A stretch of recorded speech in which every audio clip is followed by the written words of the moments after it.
Hi, I'm Rich Melvin, and today I'm at the Conneaut Railroad Museum in Conneaut, Ohio. I'm here because they have some rather unique artifacts that are going to enable me to show you how the Baker valve gear works. The valves of a steam engine must be operated so as to furnish steam for the cylinders at different cutoffs and rates of expansion to suit the widely varying conditions under which the locomotive operates. The steam demand at low speeds is very different than when running at high speed. To do this, some form of valve operating gear is needed. Here's a diagram of the kind of Baker valve gear that's on the 765. From the top, you've got the gear reach rod, which is connected to the reverse yoke. These are the parts that you can see moving when the reverse gear is operated. This big bell crank is a major portion of the valve gear, and it's connected internally to a radius bar, all of it being supported in the gear frame. The gear connecting rod is connected to the eccentric rod, which of course is onto the crank on the main driver. Over at the forward end, you've got a combination lever which is operated off the crosshead through a union link. And of course, all of this is ultimately connected to the valve stem crosshead so that the valve gear can move the valve. You may have heard the term cutoff used when talking about steam engines. Well, we're going to talk about cutoff today. It's a very important parameter with valve gears, but we're also going to talk about lap, lead, compression, admission, and exhaust. The basic valve operation requires that the valve open to admit steam at a very certain specific point in the rotation of the wheel and for a certain length of time. Now here on the training aid, if you can envision this area around the valve in the center as being filled with steam from the throttle. This is an inside admission valve, and so the center of the valve has the live steam from the throttle. So that when this passage is opened like this, as the valve moves forward, the steam from the throttle can flow into the cylinder, pushing the cylinder back. If, on the other hand, that port is open like this, the port is now open to the exhaust side, and as the cylinder comes forward, it's pushing the steam out of the cylinder, up the stack, to the exhaust, until the valve closes again, and the cycle starts all over. The point at which this valve opens, right there, is called the point of admission. That's the point at which the valve opens to start admitting steam to this side of the cylinder to start pushing it back. At the beginning of the power stroke, the valve actually moves forward to open the admission port slightly before the piston reaches the end of its stroke. That point is called lead. It's kind of like the spark advance in your car. We actually have to start the steam coming into the cylinder slightly before it reaches the end of its stroke so that the timing of all the valve events happens to develop the maximum power. The amount that that valve opens before it reaches the end of the stroke, which might be 1/8 of an inch, is called lead. There's also a point in the stroke where both steam ports and both exhaust ports are closed. The distance on the valve that constitutes that point where they're all closed is called lap.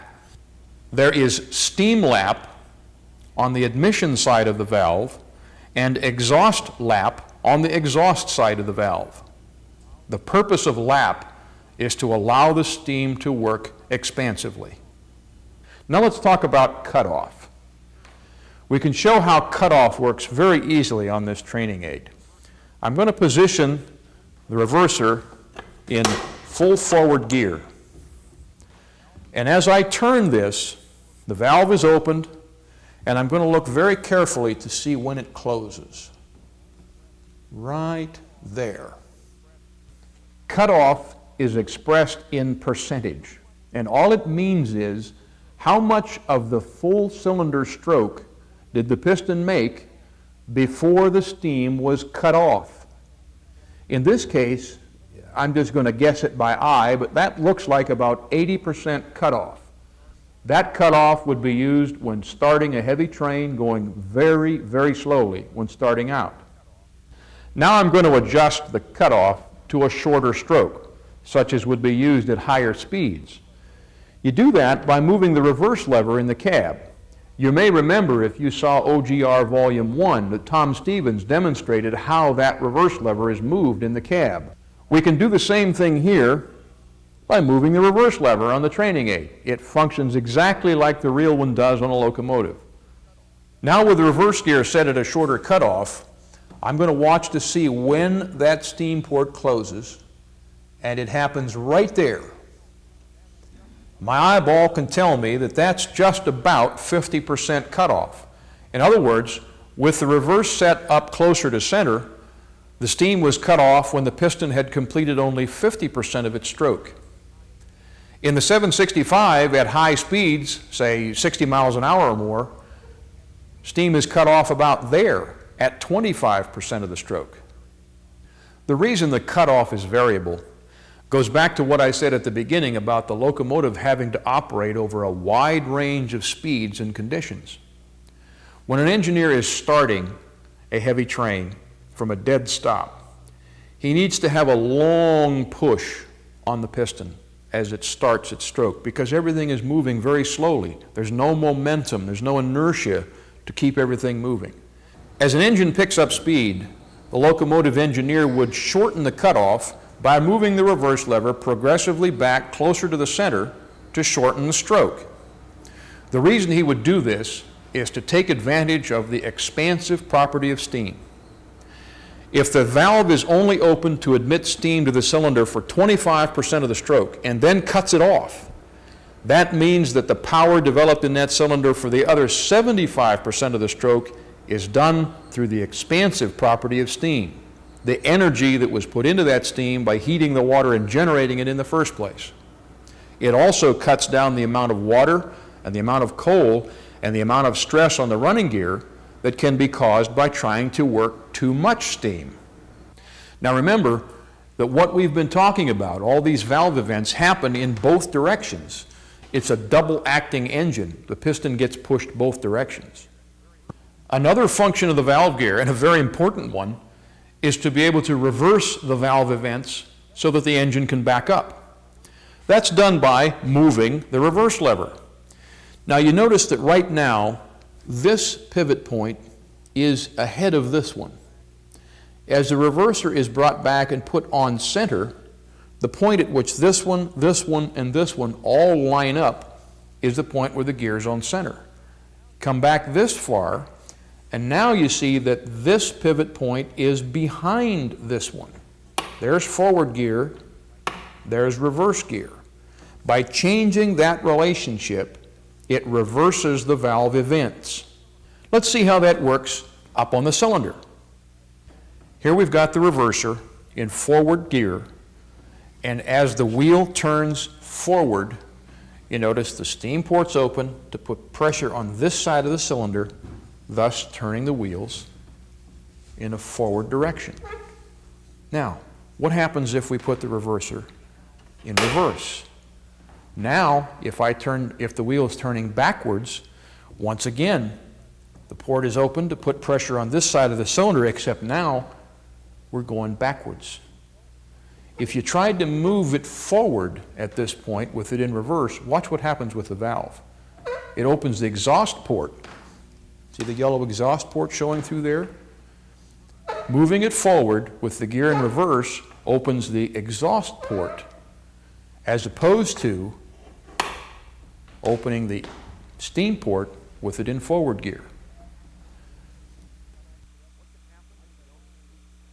What can happen if you don't use the cutoff correctly? Well, let me tell you a little story. I was firing for a fellow who was running the locomotive, an employee of the railroad involved, who really wasn't qualified to run the engine, but he was there nonetheless.